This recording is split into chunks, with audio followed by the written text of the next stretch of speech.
This fly was born with a 1-minute sign on its head. The young fly doesn't know what it means at first. But then an old fly passes by. When the time on the other fly's head expired, he died. The little fly looks at the time on his head and realizes what it means. Luckily, he picked up the old fly's wish list. Looking at the wish list on it, the little fly decided to finish the task on it. First, he bit a small animal. With 50 seconds on the clock, he went to a party. Then he took out his wish list and looked at the next task. The next wish was to escape from a bird. Then a big bird came out behind him. The fly fell in love again during his escape. Soon it had fulfilled its wish to reproduce. The little fly had no time to linger. He went out to sea for another close-up look at marine life. In the rush of life, there's no time to stop. By the time on his head was 10 seconds old, he had found a new friend. With time running out on his head, the fly also begins to frantically complete his tasks, but there were a few final tasks that he couldn't accomplish. One wish needed to look at the stars in the sky, and the other one needed to become famous. This was too difficult for him now. When he was leaving this world, a pile of bird shit landed on his body, and his time stood still for that last second.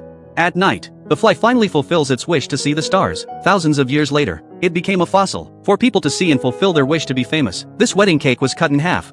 The groom is a half-bodied monster. This country used to be in perfect harmony. The king's bath water was taken away by a dragon. When the king went to exchange his fortune with the dragon took the princess. The king had to issue a proclamation calling for warriors to save the princess. The one who saves the princess can marry her. Then a strong warrior appeared. He set out on a journey to the dragon's lair. The princess fell in love with him at first sight. When the dragon returned to its lair, the warrior destroyed the dragon with ease. At night, the warrior fell asleep. The monster killed the warrior and stole the princess. He brought her to the king and told him that he had saved her. The king had to fulfill his promise and let him marry the princess. At this moment, a 4-leaf clover grew on the warrior's tombstone. The warrior came back to life. Then the warrior saved a dove. The dove told him that to kill the monster, he needed to go to the cave and find a golden apple. Destroy the maggots in the golden apple and the monster dies. The monster was about to marry the princess. The warrior returned in time with the golden apple. Unfortunately, the warrior slipped in a puddle of water. The golden apple flew away, but the princess grabbed it with precision.